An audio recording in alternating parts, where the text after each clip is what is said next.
আমি আপনাদেরকে একজন সফল ব্যক্তি সম্পর্কে বলতেছি। জুলাইবিস রাদিয়াল্লাহু আনহু ছিলেন কালো মানুষ। কেমন?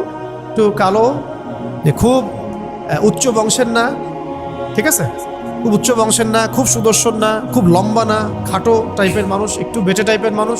টাকা পয়সা একদমই নাই, একদমই টাকা পয়সা নাই, বংশমর্যাদা এইসব দিক থেকে তাকে আন্ডার স্টিমেট করা হয় আর কি। এমনকি ফিজিক্যাল স্ট্রাকচারও তারা আমাদের অনেকের মধ্যে সুদর্শন। তার অবস্থা কেমন? নবী সাল্লাল্লাহু আলাইহি ওয়াসাল্লামের সাহাবীরা অন্য হাদিস থেকে বলেছেন যে নবী সাল্লাল্লাহু আলাইহি ওয়াসাল্লাম মসজিদে যেতেন, মদিনা মসজিদ নববীতে যেতেন, রাস্তার পাশে তিনি পড়ে থাকতেন। ধরেন আমরা মসজিদে হেঁটে আসতেছি, রাস্তার পাশে একজন বসে আছেন, গায়ের জামা কাপড় খুব একটা উন্নত না, ছেঁড়া, তাসবিহ নিয়ে জিকির করতেছেন। আপনি কি খুব ফোকাস করবেন তার দিকে? করবেন না। কিন্তু মানুষ তার দিকে ফোকাস করে না খুব একটা, যাওয়া আসা করে, সে পড়ে থাকে। কেউ খাবার দিলে খায়, না দিলে খায় না। এইভাবেই তার দিন যাচ্ছে। কোথাকার ঘটনা এটা? মদিনায়, হিজরতের পরের ঘটনা। সাহাবীর নাম জুলাইবিস রাদিয়াল্লাহু আনহু। খুব উচ্চ বংশের না, অর্থবিত্ত নাই। বারবার বলছি, আমি রিপিট করতেছি কেন? বিকজ এটা আপনাদের সাথে অনেক অনেক মানে সাইকোলজিক্যালি মিলবে বিষয়টা অনেকের সাথে, এবং এটা আমাদের খুব ভালো করে জানাও দরকার আছে। একদিন নবী সাল্লাল্লাহু আলাইহি ওয়াসাল্লাম তাকে বললেন যাওয়ার সময়, হে জুলাইবিস, তুমি কি বিয়ে করবা? প্রশ্নটা কি? খুব মজার আলোচনা না এটা আমাদের কাছে, অনেকের কাছেই। হে জুলাইবিস, তুমি কি বিয়ে করবা না?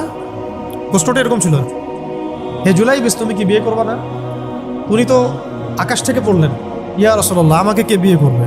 আমার না আছে চেহারা সুরত, না আছে আমার বংশমর্যাদা, না অর্থবিত্ত, আমি কিভাবে বিয়ে করবো? কে মেয়ে দিবে আমাকে?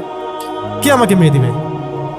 তো ওদিন নবী সাল্লাল্লাহু আলাইহি ওয়াসাল্লাম চলে গেলেন, কিছু বললেন না। পরের দিন আবার বললেন, ইয়া জুলাইবিস, আলা তাতাযাওয়াজ, তুমি কি বিয়ে করবা না? একই উত্তর, ইয়া রাসূলুল্লাহ, আপনি গতকালকে এক কথা বললেন, আবার বলতেছেন বিয়ে করবেন, আমাকে কে বিয়ে করবে? তৃতীয় দিন নবী সাল্লাল্লাহু আলাইহি ওয়াসাল্লাম আবার বললেন, আলা তাতাযাওয়াজ ইয়া জুলাইবিস, তুমি কি বিয়ে করবে না হে জুলাইবিস? তিনি এবার বলছেন, আপনি কি আমার সাথে রসিকতা করতেছেন? আমাকে কে বিয়ে করবে? তো নবী সাল্লাল্লাহু আলাইহি ওয়াসাল্লাম বললেন যে অমুক আনসারী সাহাবীর বাসায় যাও। অমুক আনসারী সাহাবীর বাসায়, আনসারী সাহাবী কারা? যারা মুহাজির সাহাবীদেরকে আশ্রয় দিয়েছেন। অমুক আনসারী সাহাবীর বাসায় যাও, সেখানে একজন বিবাহযোগ্য নারী আছে, মেয়ে আছে, তাকে গিয়ে বলো যে আমি রাসূল সাল্লাল্লাহু আলাইহি ওয়াসাল্লামের পক্ষ থেকে আমার বিয়ের প্রস্তাব নিয়ে আসছি।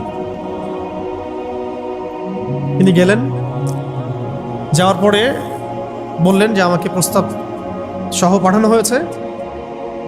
মেয়ের বাবা আর মায়ের রিয়াকশন ছিল অনেকটা সাধারণত যা হয় তেমন আর কি। তুমি বিয়ের প্রস্তাব নিয়ে আসছো, তুমি কি খাওয়াবা মেয়েকে? কোথায় রাখবা? তোমার তো নিজের কোনো থাকার জায়গা নাই। প্রশ্ন কিন্তু যৌক্তিক কি? আমি মেয়ের তো বাবা, আমিও তো এই প্রশ্নই করবো নাকি? প্রশ্ন করবেন না? আপনার মেয়ে থাকলে এভাবে প্রশ্ন করবেন তো আপনি।